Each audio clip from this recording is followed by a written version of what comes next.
नमस्कार दोस्तों, आज की वीडियो में आप सबको स्वागत करता हूं।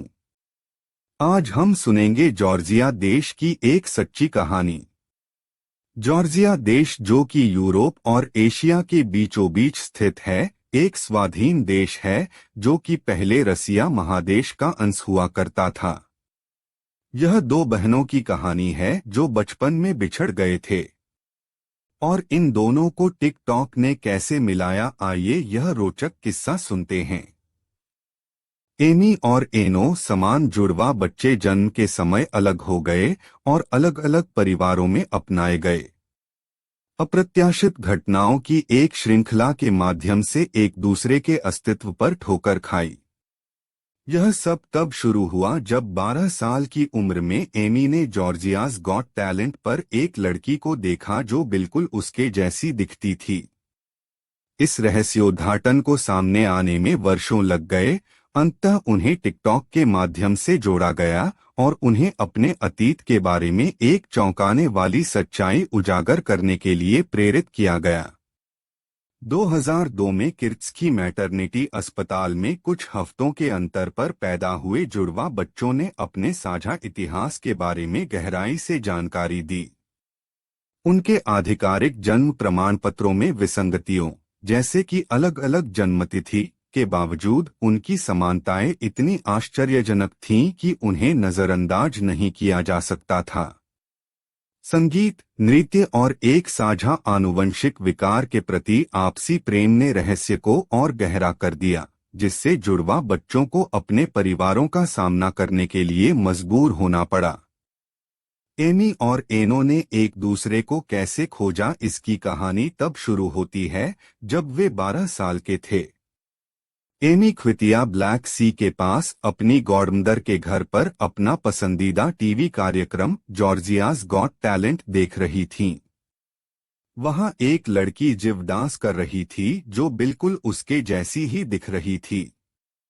बिल्कुल उसके जैसा नहीं, बल्कि एक जैसा। वह कहती हैं, हर कोई मेरी माँ को बुला रहा था और पूछ रहा था, एमी दूसरे नाम से क्यों नाच रही है। एमी ने इसका जिक्र अपने परिवार से किया, लेकिन उन्होंने इसे नजरअंदाज कर दिया। उसकी मां ने कहा, हर किसी का एक हमशक्ल होता है। 7 साल बाद नवंबर 2021 में एमी ने नीले बालों के साथ अपनी भौहें छिदवाते हुए टिकटॉक पर अपना एक वीडियो पोस्ट किया। 200 मील दूर तबिलिसी में एक और 19 वर्षीय एनो सरतानिया को एक दोस्त ने यह वीडियो भेजा। उसने सोचा कि यह अच्छी बात है कि वह मेरी तरह दिखती है। एनो ने छेदी हुई भौं वाली लड़की को ऑनलाइन ढूंढने की कोशिश की, लेकिन वह नहीं मिली। इसलिए उसने विश्वविद्यालय के व्हाट्सएप ग्रुप पर वीडियो साझा किया, यह देखने के लिए कि क्या कोई मदद कर सकता है। एमी को जानने वाले किसी व्यक्ति ने संदेश देखा और उन्हें फेसबुक पर कनेक्ट कर दिया। एमी को तुरंत पता चल गया कि एनो ही वह लड़की है जिसे उसने इतने साल पहले जॉर्जियाज गॉट टैलेंट में देखा था। मैं बहुत दिनों से तुम्हें ढूंढ रहा था, उसने मैसेज किया। मैं भी, एनो ने उत्तर दिया। अगले कुछ दिनों में उन्हें पता चला कि उनमें बहुत कुछ समानता है, लेकिन इन सबका कोई मतलब नहीं था। वे दोनों पश्चिमी जॉर्जिया में किर्त्स्की प्रसूति अस्पताल में पैदा हुए थे, जो अब अस्तित्व में नहीं है, लेकिन उनके जन्म प्रमाण पत्र के अनुसार उनके जन्मदिन कुछ हफ्ते अलग थे। वे बहनें नहीं हो सकती, जुड़वा तो बिल्कुल भी नहीं, लेकिन बहुत सारी समानताएं थीं। उन्हें एक जैसा संगीत पसंद था, वे दोनों नृत्य करना पसंद करते थे और यहाँ तक कि उनका हेयर स्टाइल भी एक जैसा था। उन्हें पता चला कि उन्हें वही आनुवांशिक बीमारी है, डिस्प्लेसिया नामक हड्डी विकार। ऐसा लगा जैसे वे एक साथ किसी रहस्य को सुलझा रहे हों। एमी कहती है, जब भी मैंने एनो के बारे में कुछ नया सीखा, चीजें अजनबी हो गईं।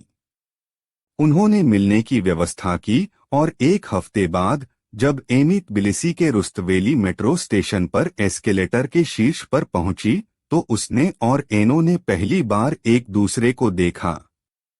एमी कहती हैं, यह एक दर्पण में देखने जैसा था, बिल्कुल वही चेहरा, बिल्कुल वही आवाज। मैं वह हूं और वह मैं हूं। तब उसे पता चला कि वे जुड़वा हैं। एनो कहती है, मुझे गले मिलना पसंद नहीं है, लेकिन मैंने उसे गले लगाया। उन्होंने अपने परिवारों का सामना करने का फैसला किया और पहली बार उन्हें सच्चाई का पता चला। उन्हें 2002 में कुछ सप्ताह के अंतराल पर अलग अलग अपनाया गया था। एमी परेशान थी और उसे लगा कि उसका पूरा जीवन झूठ था। सिर से पांव तक काले कपड़े पहने हुए वह सख्त दिखती है, लेकिन वह घबराकर अपने जड़े हुए चोकर को पहनती है और अपने गाल से काजल से सना हुआ आंसू पोंछती है।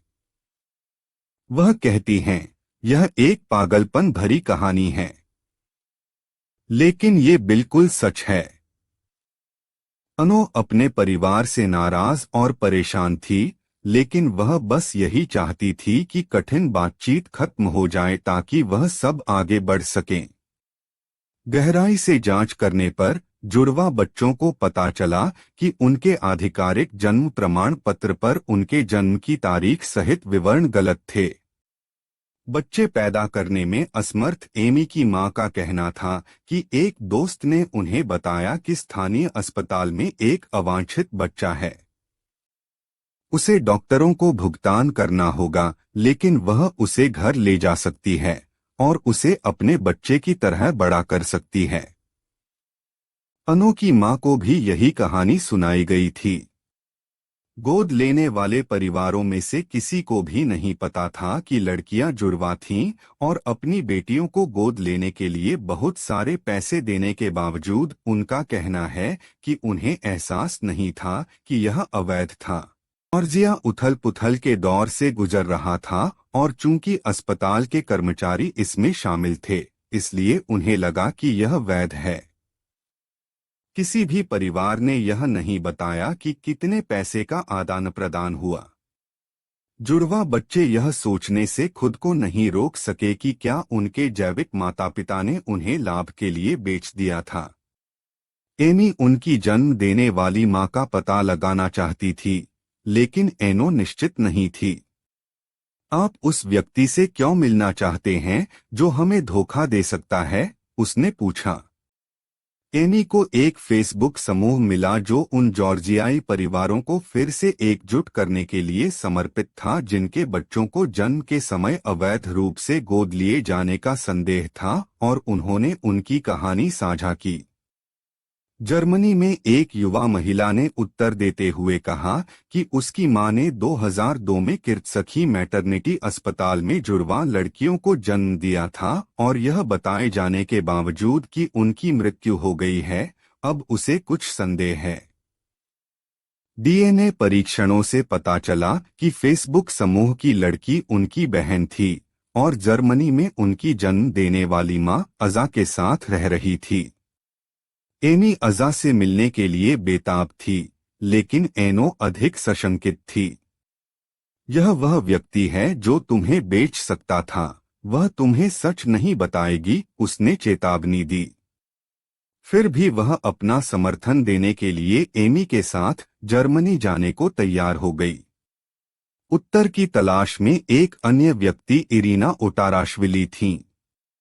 उन्होंने 1978 में जॉर्जिया के काकेशस पहाड़ों की तलहटी में क्वारेली के एक प्रसूति अस्पताल में जुड़वा लड़कों को जन्म दिया था। डॉक्टरों ने उसे बताया कि दोनों लड़के स्वस्थ हैं, लेकिन जिन कारणों के बारे में कभी बताया नहीं गया, उन्हें उससे दूर रखा गया। उनके जन्म के 3 दिन बाद उन्हें बताया गया कि वे दोनों अचानक मर गए। एक डॉक्टर ने कहा कि उन्हें सांस संबंधी समस्या थी।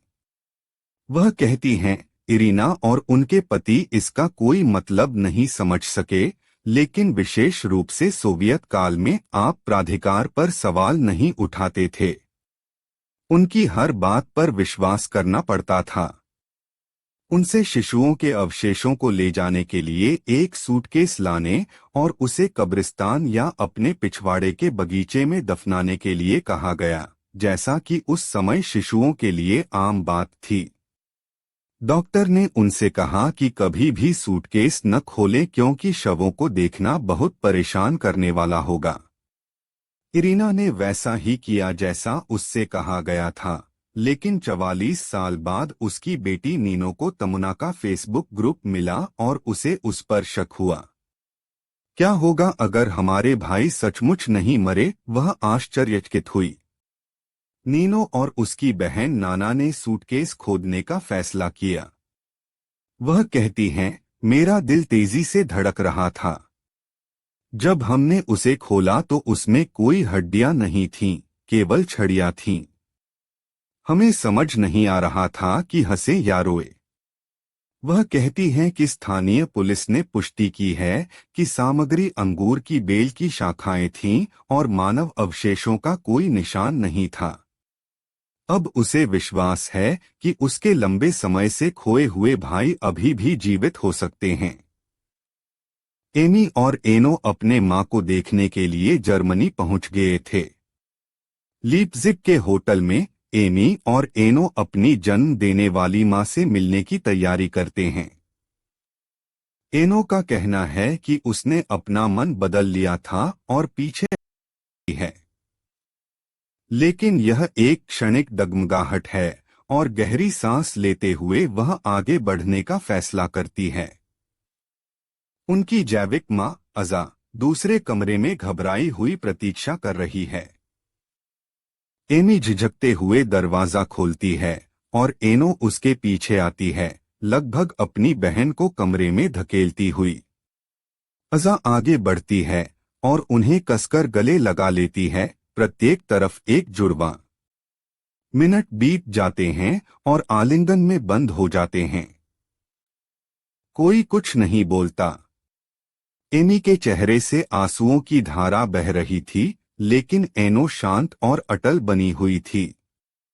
वह थोड़ी चिड़चिड़ी भी लग रही थी। वे तीनों अकेले में बात करने बैठ जाते हैं। बाद में जुड़वा बच्चों का कहना था कि उनकी मां ने बताया कि वह बच्चे को जन्म देने के बाद बीमार हो गई थी और कोमा में चली गई थी। जब वह जागी तो अस्पताल के कर्मचारियों ने उसे बताया कि बच्चे पैदा होने के कुछ समय बाद ही मर गए थे। उन्होंने कहा कि एमी और एनो से मुलाकात ने उनके जीवन को नया अर्थ दिया है। हाँ, करीब नहीं हैं, फिर भी वे संपर्क में हैं। जुड़वा बच्चों ने जिस फेसबुक ग्रुप का उपयोग किया था, वेदजेप का जॉर्जियाई में अर्थ है, मैं खोज रहा हूँ। इसमें माताओं की अनगिनत पोस्ट हैं जो कहती हैं कि अस्पताल के कर्मचारियों ने उन्हें बताया कि उनके बच्चे मर गए हैं, लेकिन बाद में पता चला कि मौतें दर्ज नहीं की गईं और उनके बच्चे अभी भी जीवित हो सकते हैं। वेदजेप की संस्थापक तमुना मुसेरिद्जे ने 1950 के दशक से लेकर 2005 तक गोद लेने के व्यापक काले बाजार का खुलासा किया। संगठित अपराधियों, जिसमें विभिन्न सामाजिक स्तर के व्यक्ति शामिल थे, उन सबने 1 लाख शिशुओं की तस्करी को अंजाम दिया।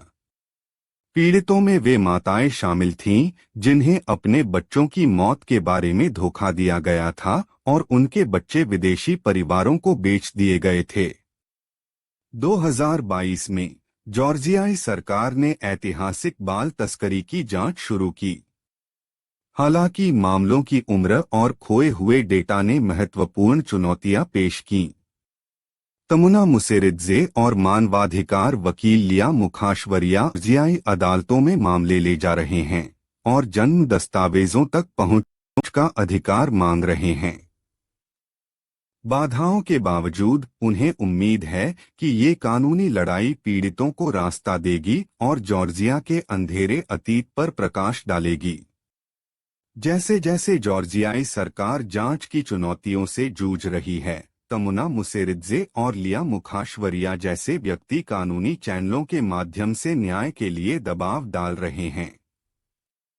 मैं खोज रहा हूं फेसबुक समूह उन प्रभावित लोगों के लचीलेपन के प्रमाण के रूप में खड़ा है जो जॉर्जिया के इतिहास के एक काले अध्याय के बीच सच्चाई और समाधान की तलाश कर रहे हैं। आज की वीडियो में बस इतना ही।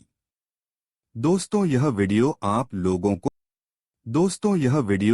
लोगों को कैसी लगी कमेंट सेक्शन में कमेंट करके जरूर बताएं।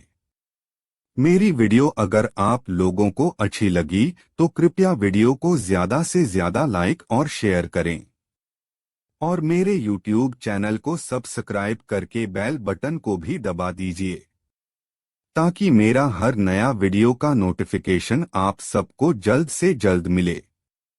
फिर मुलाकात होगी और एक नई वीडियो में। वीडियो पूरा देखने के लिए धन्यवाद।